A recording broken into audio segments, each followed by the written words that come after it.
Hey, Paul Evans here, surf journalist and broadcaster. And today we're going to talk about different types of surfboard, how to choose your board. There's so much on offer. If you go into a surf shop, you're looking online, there's a bunch of different types of board. It can get pretty confusing. We're going to try and demystify that today a little bit and talk about the 4 main types of board. Now don't forget, subscribe to the Akewatu YouTube channel down here and you'll get all the videos as they drop. We've got a bunch coming out, surfboard reviews. We're going to talk you through gear. Subscribe down here. All right, so we're going to break it down to 4 main types of board for the purpose of today's discussion. We're going to talk about longboards. They're long. This particular one here is your longboard, 9 foot and above. That's what we're talking about when we're talking longboards.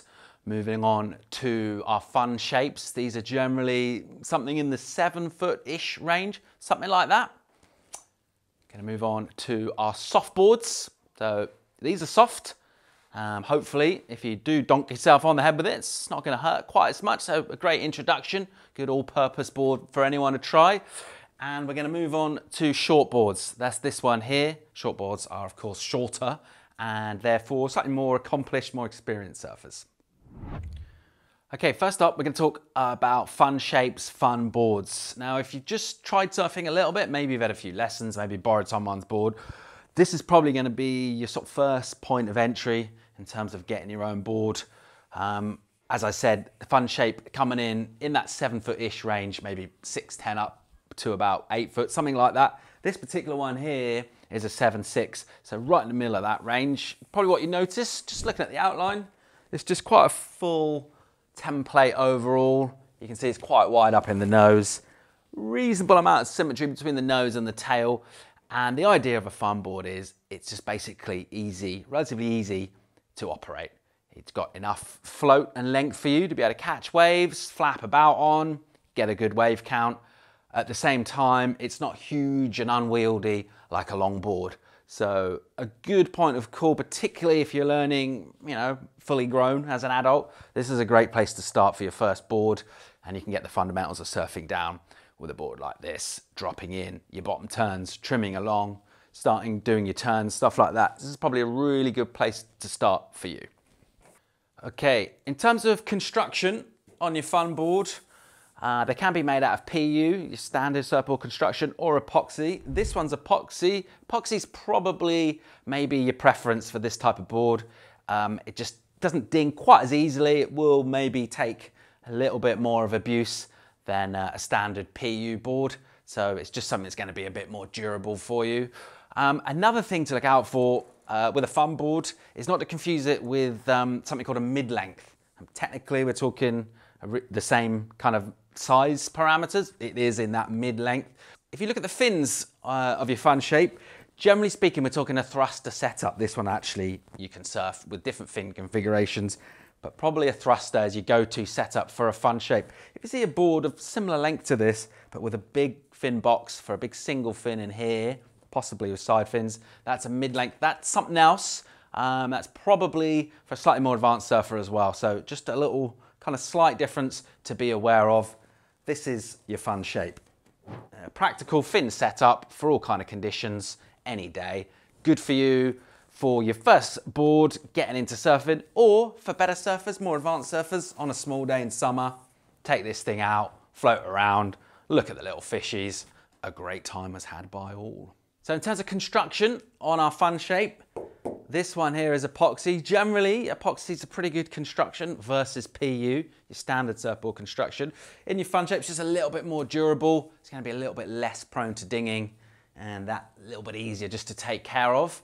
And our Funshape, basically, it's if you're just getting into surfing, you want your first kind of board, you want to start doing turns, or if you're an experienced surfer on a small day in summer, you might just want to cruise around, catch a bunch of small waves, look at the little fishies swimming around and have a great time. Fun board's the one for you. All right, let's talk foam boards, foamies. This particular one here is 6'4", but they come in a range of sizes all the way up to 8 foot. So we can go pretty big. You can also get wee little ones down in the 5 foot range as well. The principle is with the foam board, of course, it's made of foam. It's soft. It doesn't hurt as much if it hits you. It's not getting a ding. It's a great all-round board for everyone to have a go on. They store pretty easy. You can just bust it out whenever you want to have a surf in a range of conditions. Now, in recent years, these have really exploded and you're getting a lot more performance out of a foamy than you would, going back a few years. The rigidity is essentially where the performance comes from. You don't want too much flex in these. This particular one here, this is HS Hayden Shapes. This is a really great label of high performance boards, and this is a foam board that they've come up with. This is towards the more performance end of foam boards, but you get the principle in general. It's a board that's not gonna hurt as much.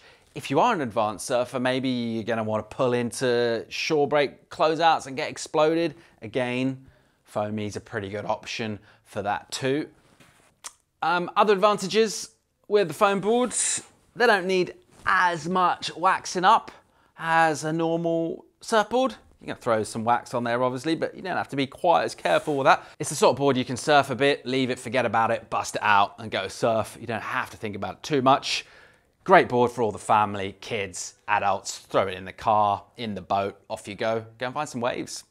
The other great thing about foam boards is just the versatility. So basically, if you're having your very first surf, you just want to try surfing for the first time, just get pushed into white waters.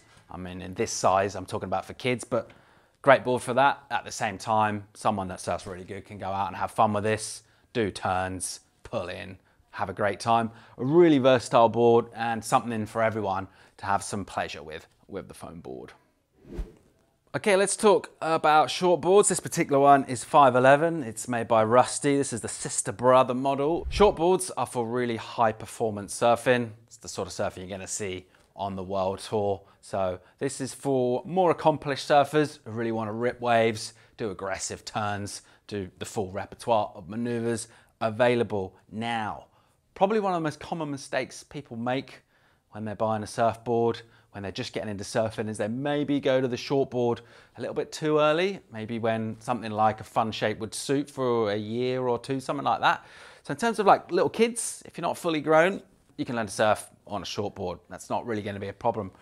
If you're getting towards, late teens or adult, probably don't really want to step down to a shortboard too soon. The reasons why: you're gonna have trouble catching waves on a board like this for a start. There's just not much of it, as you can see. It's super maneuverable, but there's not a whole lot of surfboard there. So your wave count might suffer a bit. The other thing, if you're surfing smaller waves, smaller beach breaks, which you probably are if you're just getting into surfing, it needs a bit of help from you to keep going. You need to kind of keep this board going, and until you know how to do that, you're just gonna kind of run out of steam and stop. So it's gonna make your waves shorter as well, compared with something bigger, a bigger foam board or a Funshape. So probably that's one of the most common mistakes, people going to too short a board a little bit too soon. Something to be aware of. Having said that, when you are ready, the moment you step down onto a shortboard, you're gonna feel amazing. It's like anywhere you kind of look on the wave, and that's where the board will go. So they are incredible pieces of equipment, but just something to be aware of. And if you're watching this video, you probably maybe are looking for information on surfboards. It's probably at this stage, it might be a little bit too soon to jump onto a shortboard. All right, let's talk longboards. This one here is a 9.6. Obviously with a longboard, the thing in your favor is all that length. It's gonna allow you to catch much smaller waves and ride them for much longer. The main difference is with longboarding, it's a completely different style of surfing from the other three type of boards we're discussing in this video. With the others, more or less a similar type of surfing, maybe done at different speeds with different levels of aggression. So with longboarding, broadly speaking, you're gonna be trimming across the wave and you're maneuvering yourself up and down the board by walking, by that graceful cross stepping that you've probably seen. That's the kind of principle behind longboarding. The other types of surfing, you're kind of going up and down the wave with the board. So a different style of surfing. Loads of advantages in terms of summer, in terms of smaller waves, stuff like that. It's great to have one available to you, but it is a pretty different type of surfing. Now in terms of learning to surf on a longboard, it can be done, of course. The advantage is it's easy to catch waves, but probably if you're getting a longboard, you should try and be longboarding on it rather than just kind of standing there and using it to sort of grind the fins into the sand. So just something to think about. A different style of surfing, a beautiful way of surfing, and a great way to stay in the water, even when the waves are really, really small.